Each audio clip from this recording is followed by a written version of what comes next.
गुरुर्ब्रह्मा गुरुर्विष्णु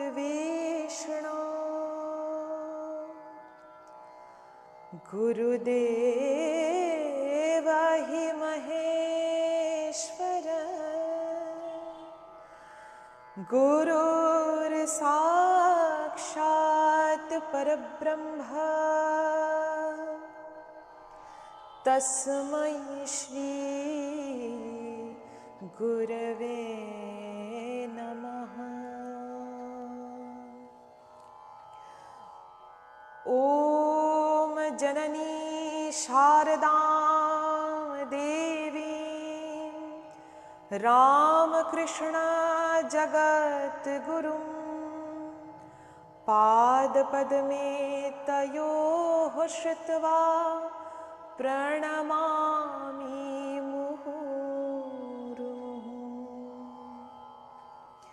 ॐ स्थापकाय च धर्मस्य सर्वधर्मस्वरूपिणे अवतारवरिष्ठाय श्रीरामकृष्णाय ते नमो नमः। तो आइए आज शुरू करते हैं ठाकुर श्री रामकृष्ण के ऊपर, क्योंकि अभी हमारे बंगाल में, और सिर्फ बंगाल में नहीं, अभी तो ये पूरे विश्व में ठाकुर रामकृष्ण को, ये एक ऐसा एक नाम है ठाकुर रामकृष्ण जो कि चाइना में भी लोग पहचानते हैं, जानते हैं, जापान में भी जानते हैं, मतलब पूरे विश्व के कण कण में, कोने कोने में ऐसा एक नाम ठाकुर रामकृष्ण, जिनको हर एक जीव, हर एक इंसान पहचानते हैं, जानते हैं, और इसको हम अनुभव किए हैं, एक्सपीरियंस किए हैं। हमारे परिवार में जो लोग भी बाहर जाते हैं और उनसे भी सुने हैं। हम खुद भी जब विदेश गए थे तब खुद भी हम देखे हैं, स्विट्ज़रलैंड में देखे हैं, जर्मनी में देखे हैं, लंदन में तो है ही, तो बहुत सारे जगह में देखे हैं कि ठाकुर रामकृष्ण को एक नाम से लोग पहचानते हैं। एक नाम से, मतलब यहाँ कोई, मतलब कौन, क्या, मतलब कैसे दिखने में वो है, मतलब कोई जिज्ञासा, कोई प्रश्न नहीं है, वो लोग जानते हैं कि कौन है ठाकुर रामकृष्ण। तो रामकृष्ण परमहंस 1 जनवरी को, ये जो हमारे अंग्रेजी नए साल के जो प्रथम तारीख है, इस तारीख को उन्होंने कल्प वृक्ष, मतलब अंग्रेजी में अगर मैं बोलूं तो विश फुलफिलमेंट ट्री, एक ऐसा वृक्ष जिसके नीचे खड़े होकर आप चाहे भी कोई भी हो, आप कुछ भी मांगो, वो आपको तुरंत मिलता है, जिसको कल्प वृक्ष कहते हैं। तो कल्प वृक्ष के रूप में, स्वरूप में ठाकुर उस समय प्रकाशित हुए थे। और वो दिन ठाकुर का जो लीला हुआ था यहाँ कोलकाता में, उस मकान में, उस घर में जहाँ ठाकुर अपना अंतिम लीला, मतलब जितना दिन तक वो धरती के ऊपर रहे, उनका जो शेष अंतिम जो पर्व था, वो अंतिम लीला ठाकुर उस घर में, जिसको काशीपुर उद्यान बाटी कहा जाता है। बाटी शब्द का अर्थ है घर या मकान, जिसको बांग्ला में बाड़ी कहा जाता है। आप लोग जानते हो, बाड़ी बोलते हैं हम मकान को बांग्ला में। तो उस बाड़ी शब्द का साधु शब्द, साधु जो अर्थ है वो है बाटी। बाटी शब्द से ही बाड़ी शब्द आया है। बाड़ी शब्द चलित शब्द है और बाटी जो शब्द है वो साधु है, साधु भाषा है। तो उद्यान बाटी तो काशीपुर में आज भी है। मैं कुछ दिन पहले गई थी, आप लोग देखे होंगे, मेरे पेज में फ़ोटोज़ है। बड़े ही सुंदर, मतलब मान लो कि जैसे एक छोटा सा वृंदावन है, और जहाँ राम और कृष्ण दोनों ही विराजे, क्यों ना हो वृंदावन, जहाँ आह्लादिनी शक्ति माँ शारदा मणि के साथ वो विराजे, क्यों ना हो वृंदावन।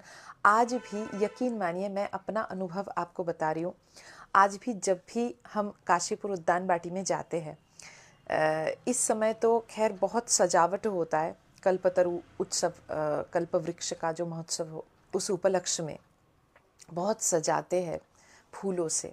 लेकिन ऐसे भी अगर आप किसी भी समय जाओ वहाँ, तो आपको लगेगा कि अगर आप ठाकुर को जाने हो, उसके विषय में पढ़े हो, थोड़ा बहुत उनको मतलब आप सोचे हो, चिंतन किए हो, उनको पूजा किए हो, मतलब उनके साथ थोड़ा जिसको बोलते हैं ना कि घुल मिल गए हो, तो ही ये संभव है। जैसे ही आप उद्यान बाटी में प्रवेश करोगे, आपको लगेगा कि भीतर ठाकुर अब भी है, आज भी है, माँ शारदामणि आज भी है। जैसे ही हम जाएंगे उस कक्ष के सामने खड़े होंगे, जैसे अंदर से माँ शारदामणि निकल के आएंगी और उसी जो मधुर भाषा में आपको वो पूछेंगी कि बहुत दिन बाद आप आए, बहुत दिन बाद तुम आए, इतने दिन कहाँ थे।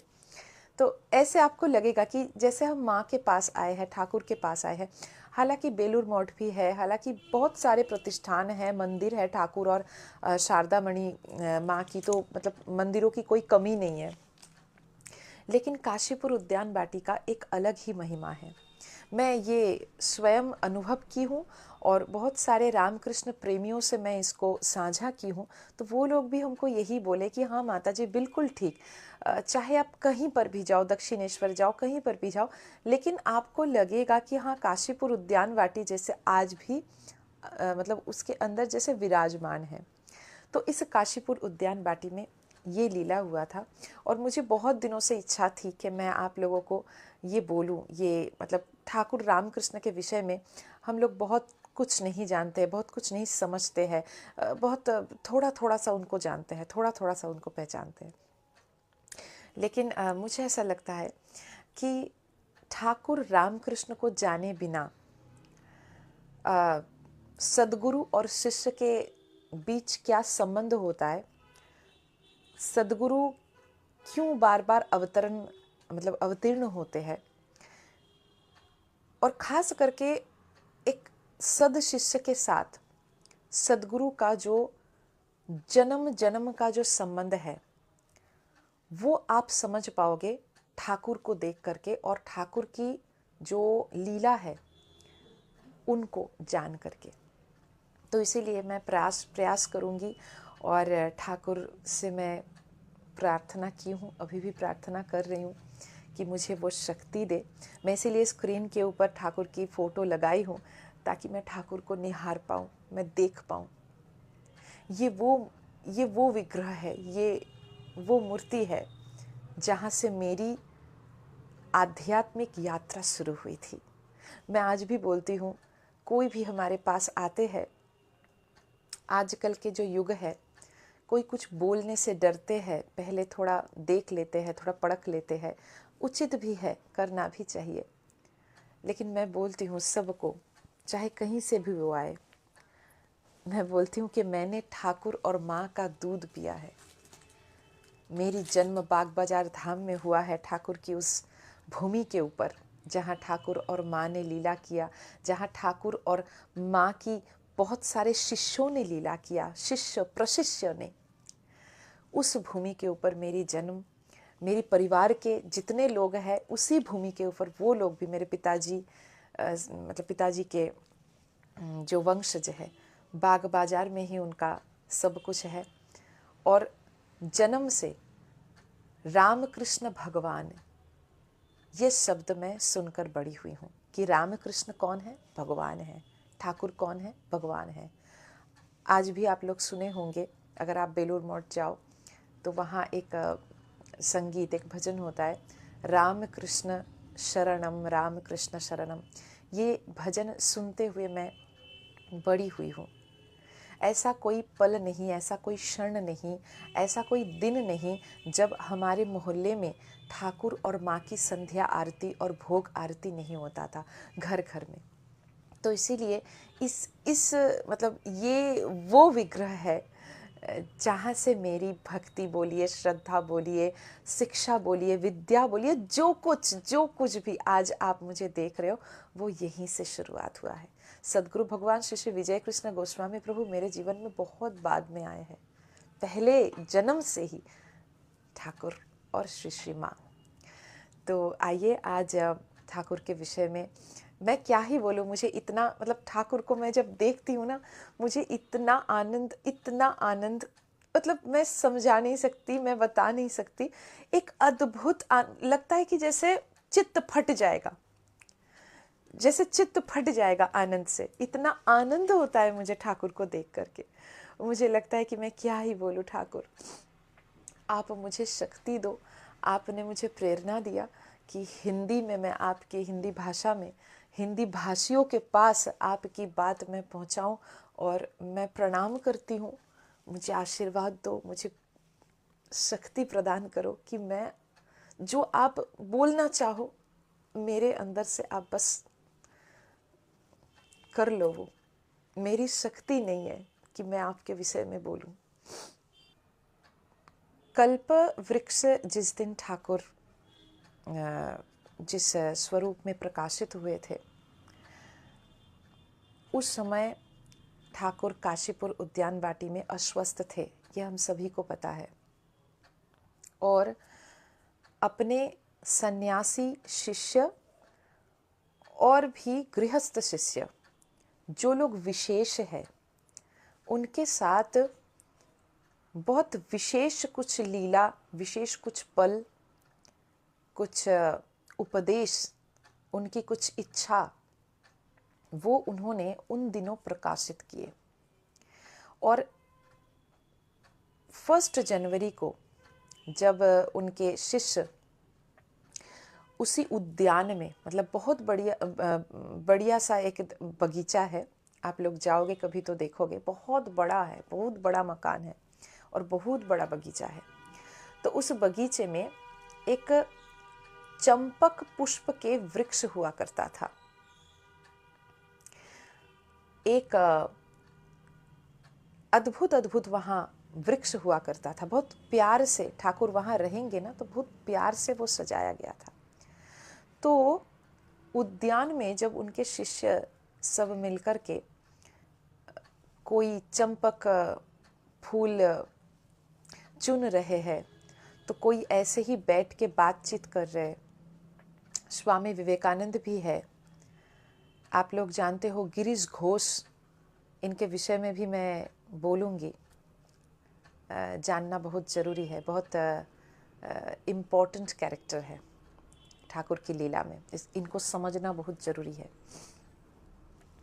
गिरीश घोष उस समय हमारे बंगाल के एक विख्यात नाट्यकार, जो लीला नाटिका लिख करके थिएटर के माध्यम से, उस समय तो सिनेमा फिल्म नहीं होता था, उस समय थिएटर होता था, तो थिएटर के माध्यम से वो सबको दिखाते थे। और ठाकुर कहते थे कि गिरीश जो काम कर रहा है, इससे समाज में लोक शिक्षा होगा और इसीलिए ऐसे काम करना चाहिए। क्योंकि ज़्यादातर उनके जो नाटक होता था वो समाज नीति, राष्ट्र नीति, धर्म नीति के ऊपर होता था। तो इसीलिए ठाकुर को बहुत पसंद था ये काम, मतलब गिरीश का ये काम बहुत उनको पसंद था, तो वो भी थे। और वैकुंठ स्यान्याल कहकर एक गृहस्थी भक्त अक्षय कुमार सेन का एक छोटा मैं परिचय आपको दे रही हूँ।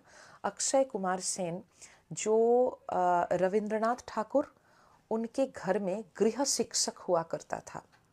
बहुत ही उस समय का मतलब एक आप शिष्य देखो तो बहुत लिटरेट है वो लोग, बहुत पंडित है, विद्वान है वो लोग। तो वो अक्षय कुमार सेन वो भी वहाँ उपस्थित था। तो ऐसे बहुत सारे शिष्य वहाँ, सन्यासी शिष्य तो थे ही जो नित्य पार्षद, जैसे ठाकुर के जब अस्वस्थ अवस्था चल रहा है तो उनकी सेवा के लिए जो लोग हैं वो सन्यासी शिष्य, ब्रह्मानंद महाराज जो बाद में बेलूर मठ का प्रेसिडेंट बने, एक शारदानंद महाराज, एक सब जो सन्यासी शिष्य सब लोग वहाँ थे। तो अचानक से ठाकुर मतलब कोई सोचे भी नहीं कि ठाकुर ऊपर से ऐसे नीचे आ भी सकते, क्योंकि वो इतना अस्वस्थ है कि वो बिस्तर से उठ नहीं पा रहे। लेकिन अचानक से ठाकुर ऊपर से नीचे आ गए एकदम उस बगीचे के अंदर। और उस दिन का जो व्याख्या है ग्रंथ में कि ठाकुर का वेश बहुत बहुत ही सुंदर था, बहुत जिसको कहते हैं कि मनोहारी उनका वेश था। उनके माथे के ऊपर एक ग्रीन कलर का, हरा कलर का एक ऊल का बना हुआ एक टोपी वो पहने हुए थे। और चरण कमल में एक अद्भुत सुंदर उनका पादुका था, जिसके ऊपर बहुत सुंदर डिज़ाइन बना हुआ था, कपड़े का पादुका था वो। तो एकदम से जैसे लग रहा था कि जैसे कोई राजा महाराजा है। इतना सुंदर उस दिन ठाकुर दिख रहे हैं। जितने भी सारे ग्रंथ में इसका व्याख्या मिले हैं, सभी लिखे हैं कि ठाकुर इतनी भारी बीमारी से इतना दिन तक गुजर रहे हैं, इतना खून निकल चुका है उनके शरीर से, इतना पीड़ा वो झेल चुके हैं, लेकिन फिर भी उनके मुखमंडल में इतनी सी भी पीड़ा की कोई झलक नहीं। एकदम उद्भासित, प्रकाशित, ज्योतिर्मय, जैसा लग रहा है कि कोटि सूर्य समप्रभा, कोटि सूर्य का तेज जैसे ठाकुर के मुख से निकल के आ रहे। और क्या लग रहा है?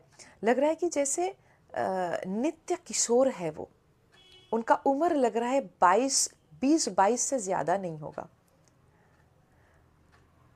और अचानक से वो जब बगीचे के ऊपर आकर खड़े हुए, उनका वो प्रकाश देख करके जो सारे भक्त लोग, पार्षद लोग उस उद्यान में खेल रहे थे, वो दौड़ के ठाकुर के पास आ गए और वो समझ गए कि कुछ होने वाला है, अभी कुछ होने वाला है, कुछ विशेष आज होने वाला है। तो पहले जो लोग थे वो सन्यासी लोग नहीं थे, क्योंकि सन्यासी लोगों के ऊपर तो ठाकुर ने पहले ही शक्तिपात कर दिया था। आज बारी था गृहस्थी लोगों की। तो इसीलिए बैकुंठ सन्याल, अक्षय कुमार सेन आदि जो लोग थे वो सामने आ गए थे, गिरीश घोष। तो अक्षय कुमार सेन के हाथ में जो 2 चंपक फूल भी था, जो वो निवेदन करने वाले हैं अपने गुरु के श्री चरणों में।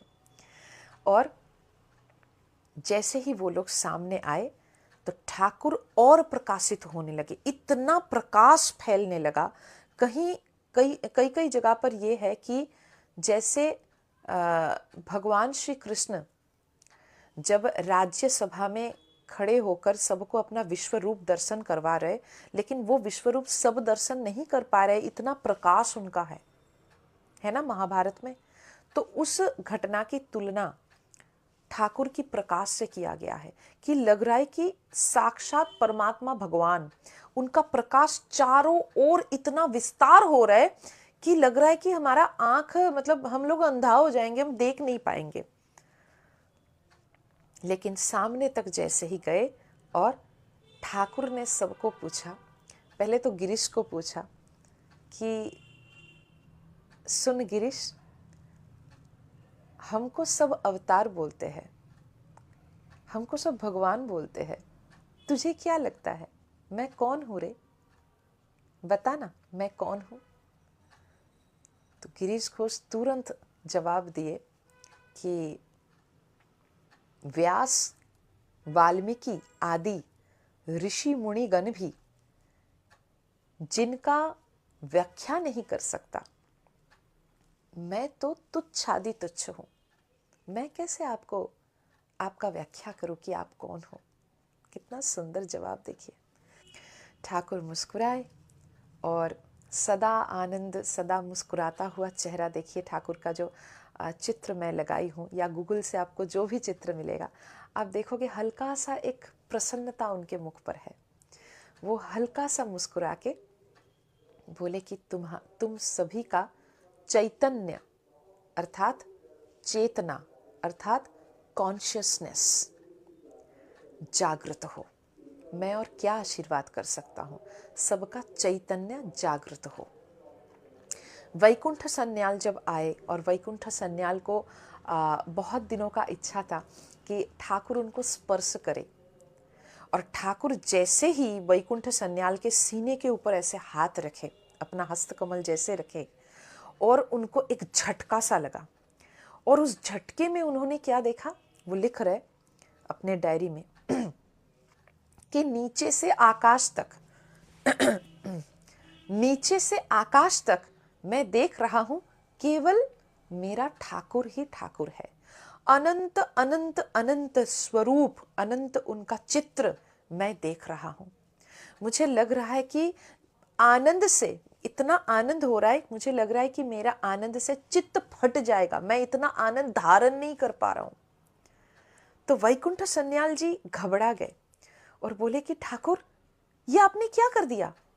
मेरा परिवार है, मेरे कर्म है, मतलब मैं व्यवसाय करता हूँ, मेरा परिवार का क्या होगा, मेरे कर्म जीवन का क्या होगा, आपने ये क्या कर दिया? तो ठाकुर मुस्कुरा के बोले कि कुछ नहीं होगा, सब अच्छा होगा, सब ठीक होगा। क्योंकि इनका इच्छा था कि ठाकुर इनको स्पर्श करे, बहुत दिन का इच्छा था, लेकिन कभी बोले नहीं।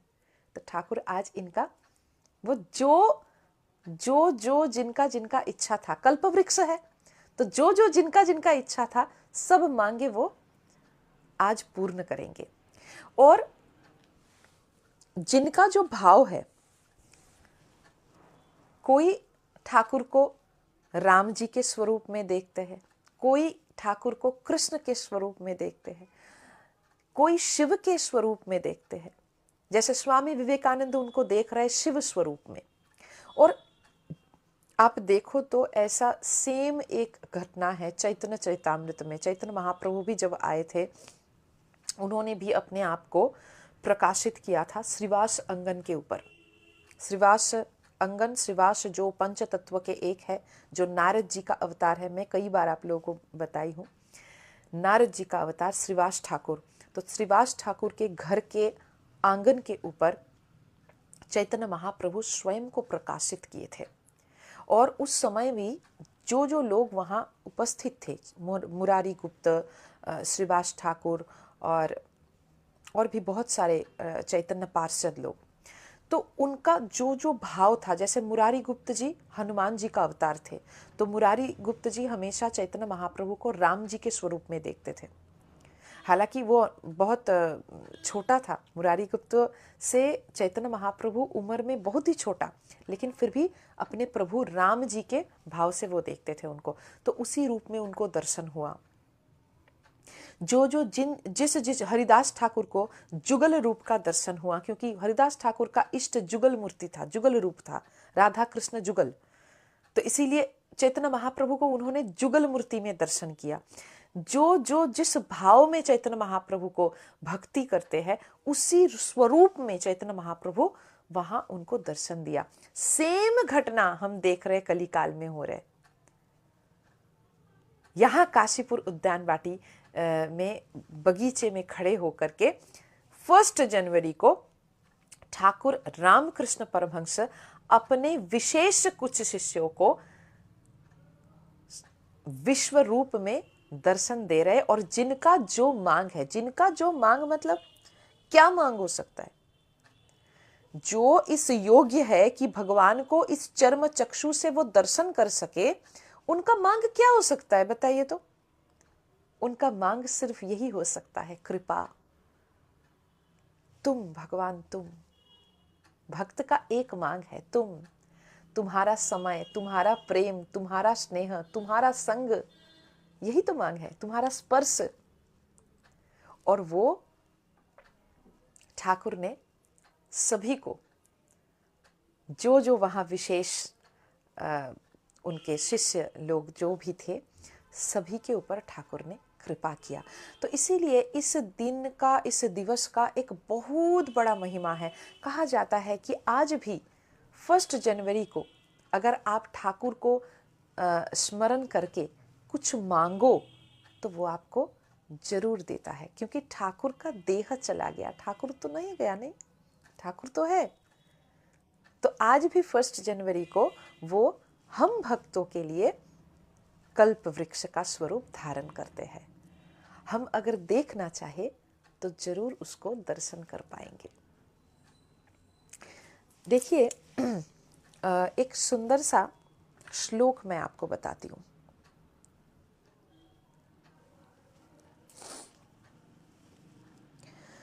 शुभ बेलूर मंदिर सन्निहितं निज शिष्य प्रशिष्य विशेषतरं शिव मोक्ष धनेश्वरमादिगुरुं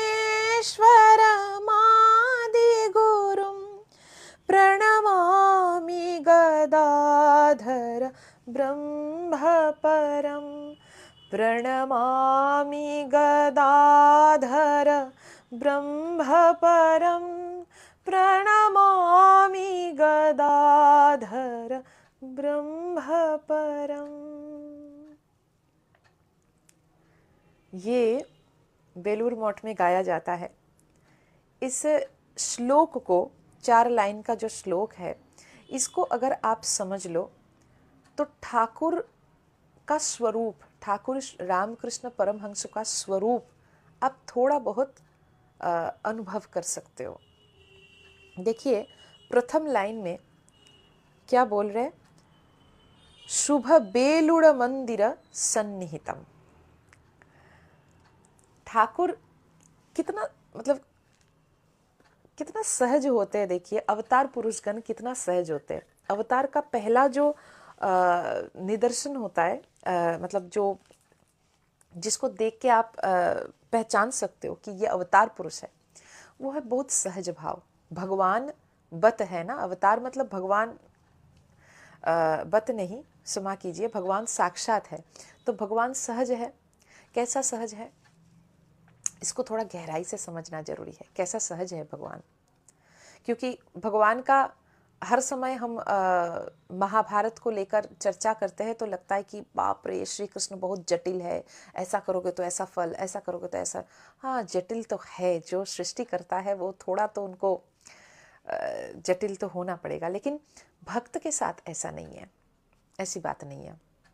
जैसे मान लीजिए हमारे पिताजी, हम सबके पिताजी के विषय में बोल रही हूँ, तो आप देखे होंगे कि वो जब ऑफिस में काम करते हैं, अपने कर्म क्षेत्र में जब वो काम करते हैं तो वो बहुत स्ट्रिक्ट है। लेकिन जब घर में वो हमारे साथ रहते हैं, अपने बेटी के साथ, अपने आप लोगों के साथ जब रहते हैं, वो उतना स्ट्रिक्ट नहीं है। तब वही आदमी को आप डांट दे रहे हो। एक छोटी सी बच्ची 6 साल की उम्र की, उनके पिताजी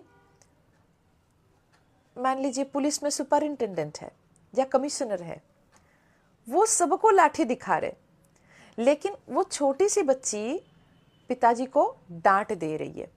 पिताजी, मैंने कहा ना आपको ये नहीं ये, अच्छा बेटा, अच्छा ठीक है। तो भगवान की भी ऐसी भाव होती है।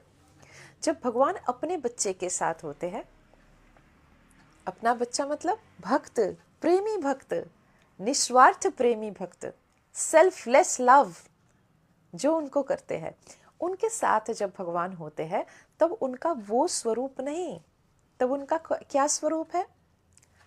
नंद बाबा पुकार रहे, गोपाल। जैसे ही सुने, क्या किए? नंद बाबा की पादुका उठाए, अपने मस्तक के ऊपर धारण किए और बोले, हाँ आगे आ रहे। जब सामने गए तो पादुका धारण करके, आप देखोगे एक फोटो भी है इसका। अभी तो चित्र बनाते हैं ना ताकि हम लोगों को लीला याद रहे, तो बहुत सारे मंदिर में लगा हुआ रहता है कि नंद बाबा के सामने छोटा सा नन्हा सा गोपाल, यशोदा नंदन नंद नंदन, अपनी पिताजी की पादुका, नंद बाबा की पादुका माथे के ऊपर, पर ब्रह्म सनातन, शिव आदि, नारद आदि, ब्रह्मा आदि कितने देवता उनके चरण के एक मतलब रज पाने के लिए कई हजार जन्म तपस्या करते हैं और नंद बाबा की पादुका उठा के वो जा रहे हैं, हाँ पिताजी आ रहे। भगवान इतना सहज होते, भक्त जितना सहज भगवान उससे भी ज्यादा सहज। ठाकुर श्री रामकृष्ण, ठीक यही चीज हम उनके अंदर देखते हैं, सहजता।